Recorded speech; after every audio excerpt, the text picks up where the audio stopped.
Good morning to all of you my dear student.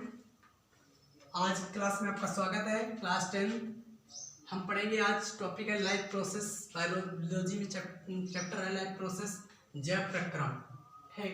तो इसका अध्ययन करेंगे। देखो बच्चों, क्या होता है लाइफ प्रोसेस, क्या होता है जैव प्रक्रम, क्या होता है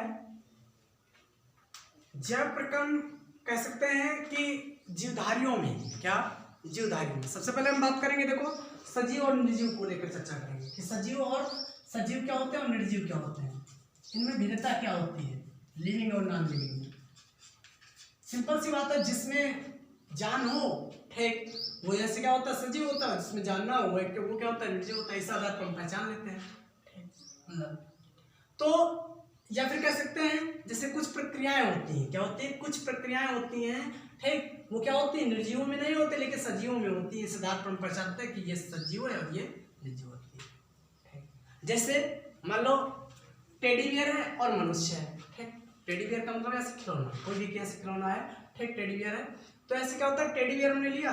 अब टेडी बियर क्या होता है ठीक, पाचन का मतलब ना तो भोजन ग्रहण करता है ठीक, ऐसे ना तो उत्सर्जन करता है। उत्सर्जन का मतलब ऐसे ठीक, जब खाना खाएगा ही नहीं तो व्यर्थ पदार्थों को बाहर कैसे निकालेगा ठीक, तो ये प्रक्रिया भी नहीं होती है। जैसे श्वसन क्रिया ना तो ये भी नहीं करता है ठीक। ऐसे तो ऐसे जैसे उसमें क्या होता है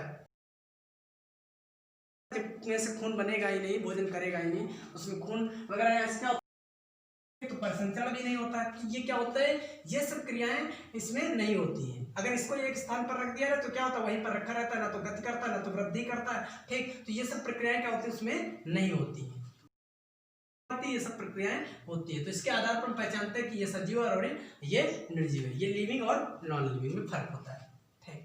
तो ऐसे यही प्रक्रियाएं ठीक। तो सजीवों में होने वाली प्रक्रियाओं को हम बोलते हैं जैव प्रक्रियाएं। पता है इस प्रक्रम को कहते हैं जैव प्रक्रम कहते हैं। और इसका जहां पर अध्ययन किया जाता है उसको हम बोलते हैं कार्यकी या फिजिशियोलॉजी बोलते हैं। क्या बोलते हैं कार्यकी या फिजिशियोलॉजी ठीक। इसकी किसी को कहते हैं शरीर क्रिया विज्ञान। क्या बोलते हैं शरीर क्रिया विज्ञान में कहते हैं।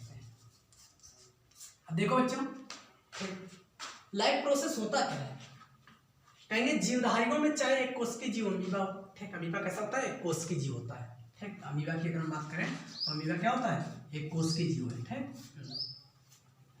ठीक। तो कहने बताया कि अमीबा जीवधारियों में चाहे एक कोष की जीव अमीबा हो ठीक। एक चीज आपको बता दें, यही एक ऐसा जीव है ठीक जो क्या होता है अमर है।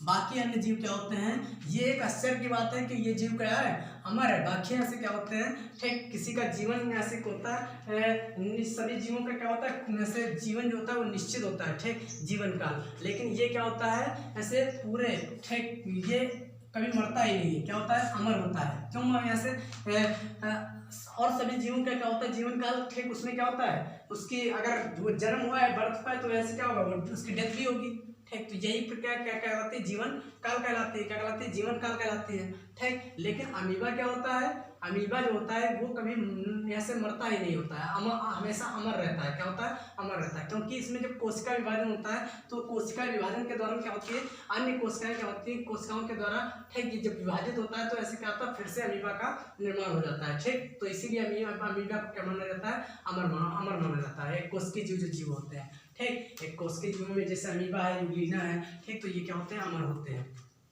तो हमने क्या बताया कि जैव प्रक्रम की बात कर रहे थे। जीवधारियों में चाहे एक कोशिकीय जीव अमीबा हो ठीक, चाहे फिर कह सकते हैं मनुष्य हो, चाहे विशालकाय वृक्ष हो ठीक। तो इनमें क्या होती है एक विशेष प्रकार की प्रक्रियाएं होती हैं ठीक। क्या बताने होता है इसमें एक विशेष प्रकार की प्रक्रियाएं होती हैं जिसके आधार पर ये निर्जीवों को ठीक कैसे अपने आप को ठीक क्या करता है निर्जीवों से अलग ऐसे साबित करता है। तो इसी प्रक्रियाओं को क्या कहते हैं जैव प्रक्रियाएं कहते हैं, लाइफ प्रोसेस कहते हैं ठीक। अब जैसे लाइफ प्रोसेस तो जीवधारियों में होने वाली प्रक्रियाएं होती क्या है। नंबर एक जैसे भोजन को ग्रहण करना ठीक, ये प्रक्रिया क्या कहलाती है पाचन कहलाती है। क्या कहलाती है पाचन, डाइजेस्टिव ठीक, डाइजेशन।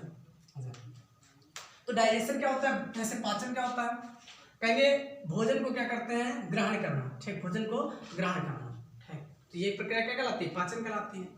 और पाचन क्रिया पूरी होती है पाचन तंत्र की अगर हम बात करें ठीक, ऐसे पूरी क्रिया किसके अंतर्गत होती है एक कैसे डाइजेस्टिव सिस्टम होता है पाचन तंत्र होता है ठीक। ऐसे, और इसके अंतर्गत ऐसे डाइजेस्टिव ऑर्गन आते हैं, ठीक। तो उनके द्वारा क्या होता है, अलग अलग डाइजेस्टिव ऑर्गन के द्वारा ऐसे अलग अलग ऐसे तरीके से भोजन का पाचन होता है। तो जैसे पाचन क्या होता है कि जटिल खाद्य पदार्थों को सरल खाद्य पदार्थों में, पहले क्या करता है भोजन जो होता है वो जटिल होता है, उसको क्या करते हैं सरल खाद्य पदार्थों में तोड़ देते हैं। तो यही प्रक्रिया क्या कहलाती है, पाचन कहलाती है। क्या कहलाती है, पाचन कहलाती है। तो बात समझ आई पाचन क्या होता है। तो जटिल खाद्य पदार्थों को सरल खाद्य पदार्थों में तोड़ने की क्रिया को ही क्या कहते हैं, पाचन कहते हैं।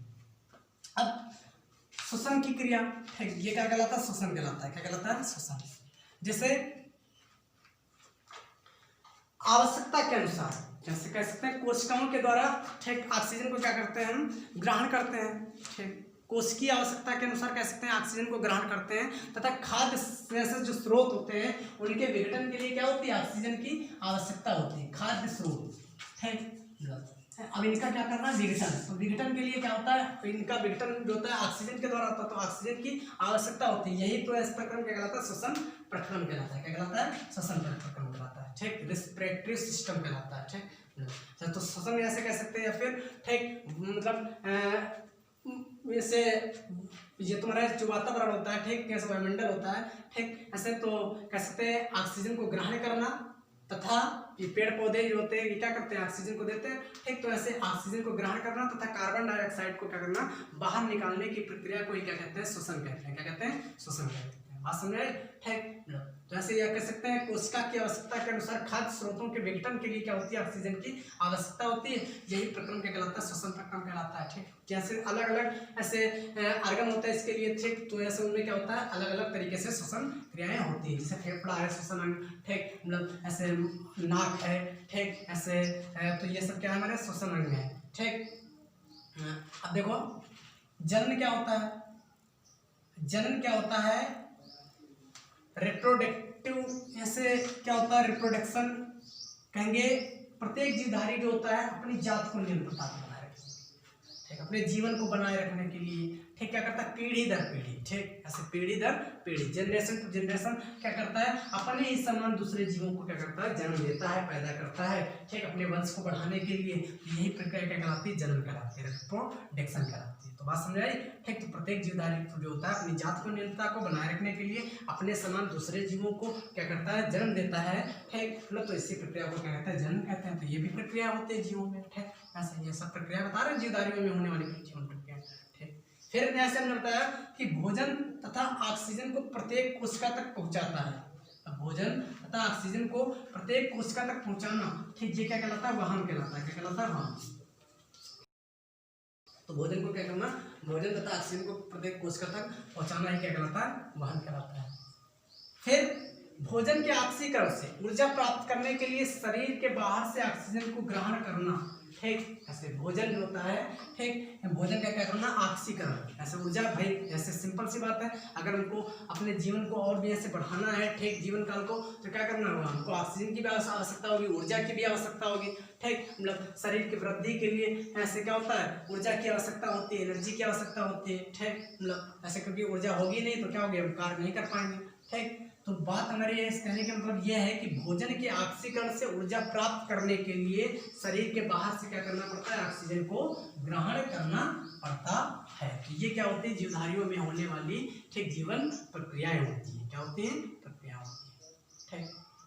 अब देखो ये तो थी जीवधारियों में होने वाली जीवन प्रक्रियाएं। अब हम बताएं तुमको, तो हमने बताया कि इसका अध्ययन कहाँ किया जाता है, तो इसका अध्ययन जो होता है वो शरीर क्रिया विज्ञान में किया जाता है, ठीक। तो इसी के अध्ययन को से क्या कहते हैं, शरीर क्रिया विज्ञान या कार्य बोलते हैं, फिजियोलॉजी कहते हैं, ठीक। अगली हम बात करते हैं, देखो जैव रासायनिक क्रियाएं क्या होती है, जैव रासायनिक प्रक्रियाएं,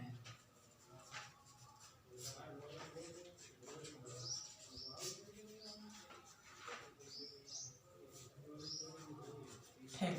जैव रासायनिक प्रक्रिया क्या कहेंगे, जीवों में होने वाली, क्या भैया, जीवों में होने वाली रासायनिक प्रक्रियाओं को, ठीक, क्या बताया हमने, जीवों में होने वाली रासायनिक प्रक्रियाओं को ही क्या कहते हैं, जैव रासायनिक प्रक्रियाएं कहते हैं। बायोकेमिकल रिएक्शन, बायोकेमिकल रिएक्शन बोलते हैं, केमिकल रिएक्शन, ठीक। तो बायोकेमिकल रिएक्शन क्या होते हैं, जीवों में होने वाली, ठीक, जो रासायनिक प्रक्रियाएं होती हैं, ऐसे तो उन्हीं को क्या कहते हैं, जैव रासायनिक प्रक्रियाएं कहते हैं। अब ये 2 प्रकार की होती हैं। कितने प्रकार के होते हैं? 2 प्रकार की होते हैं। कौन कौन से होते हैं? नंबर 1 होती है अपचयी क्रिया होती है। क्या होती है? अपचयी क्रिया।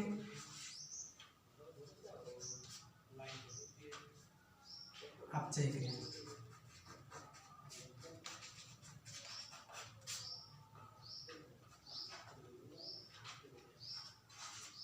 नंबर 2 क्या होती है? अनअपचयी क्रिया होती है।